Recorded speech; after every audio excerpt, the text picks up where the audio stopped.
you know, it's tempting to be. It is frustrating with people, you know, that can't see it. But you've got to remember that that's their way of coping, and it's a normal reaction to trauma-based mind control. Yeah. So you can have militarization of the police force, drones in the skies, bankers stealing money, nobody going to jail, you know, the list goes on, vaccines, you can have all that. It could be right there in front of them, right outside their front door, and they won't see that. They'll turn around and say, oh, but it's all for our protection. Yeah.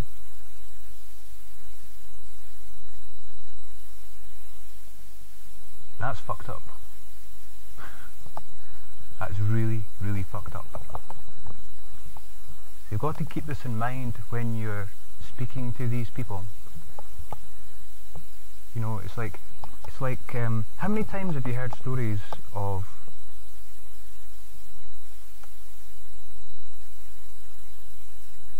children being abused by the father? And when the child tells the mother, she says, in fact, the mother will give the child into trouble for making up stories.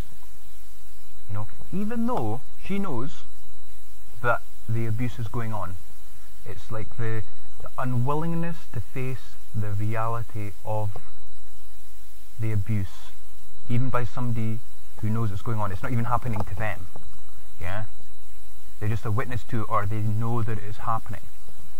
They can't cope with that reality.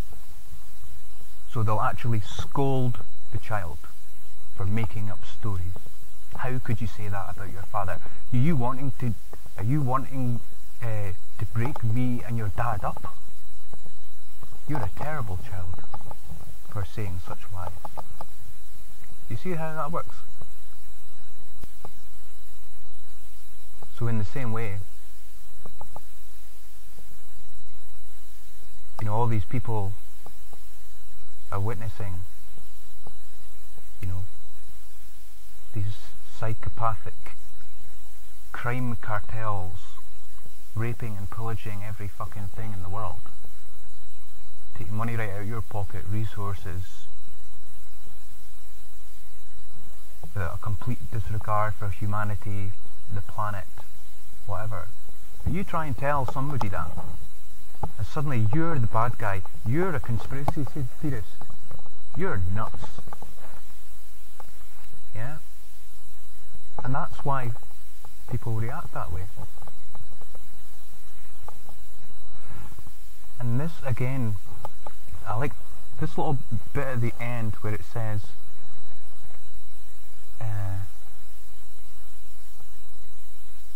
many victims feel the compulsion to tell and retell the events of the trauma in an attempt to come to terms with what happened to them and try to integrate it, reaching out to others for contact, safety and stability.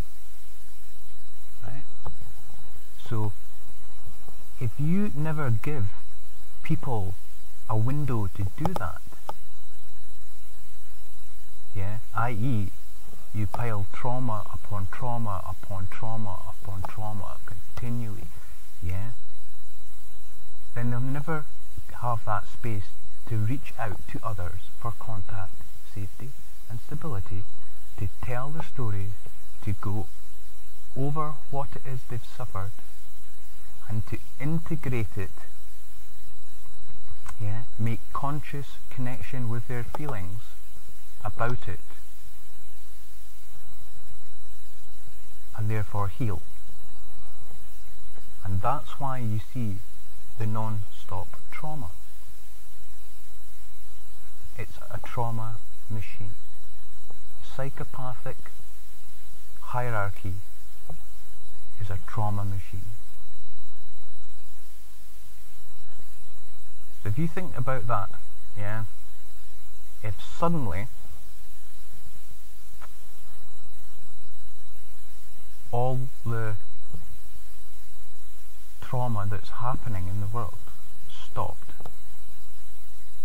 yeah.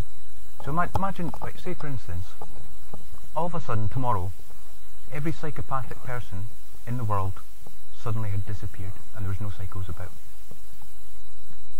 What do you think would happen? Yeah, so I'm talking about, you know, wars would stop,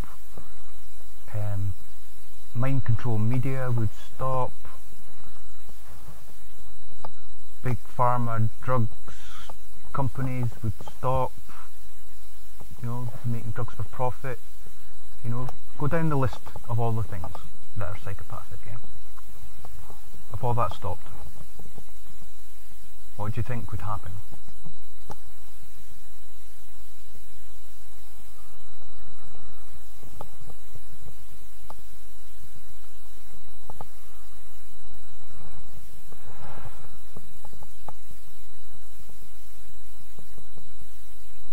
People would probably go out their fucking minds, wouldn't they? Because the trauma bonding that's happened with the abuser, and if the abuser suddenly leaves, then the person's going to be completely lost. People are going to lose their minds. They're going to be lost, they're not going to know what to do. And that's when empathic, caring people would need to step in to help these people. So we can see this micro to macro scale, the way trauma works. If you have an individual, there is the real self, the original self. You have the ego, and you have the unconscious.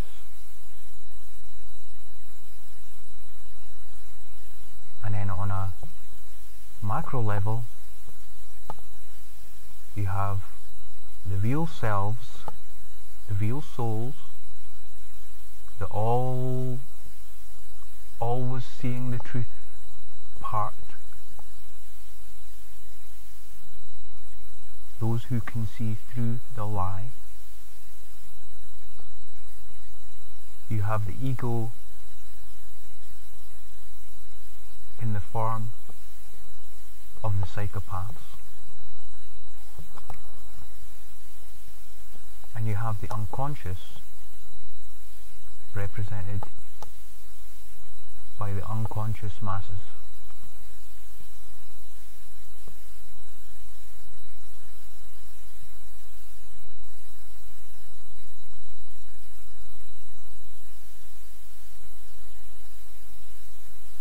So if you're going to wake up the unconscious to become conscious, yeah,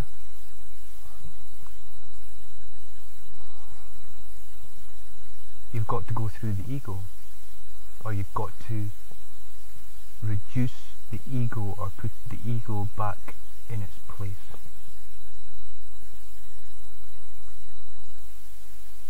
So on a grand scale, we have to, if we're going to wake up the masses, we have to put the ego psychopaths back in their place,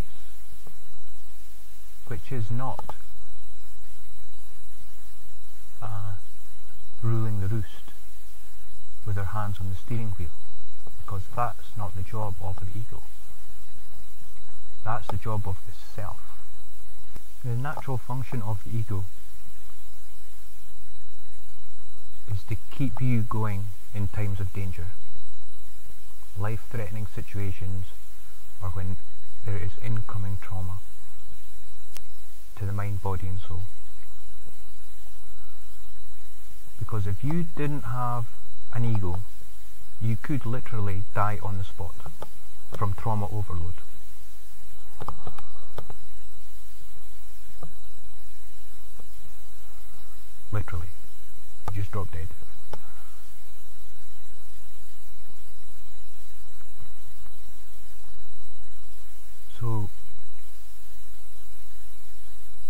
natural function of the ego is just to keep you going. Whether that be getting you out of a burning building, getting your feet moving when you're getting chased by a bear, whatever the case may be, and you get into some trouble in the street, yeah, your ego kicks in, and you either fight or flight.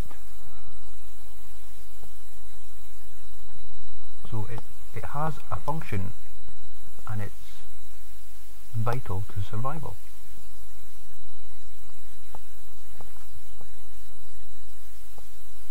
But this world that's been created by these psychopaths, the personification of the ego, is purely ego based, it's ego led. It's all about materialism, it's all about gain, it's all about stepping over people to get to the top. That's all ego. How good do I look? How slim am I? How big is my house? Do I have a new fucking iPhone? Yeah? All that crap, that's all ego. And it's not meant to be running this world. These guys are not meant to be running this world. It's unnatural.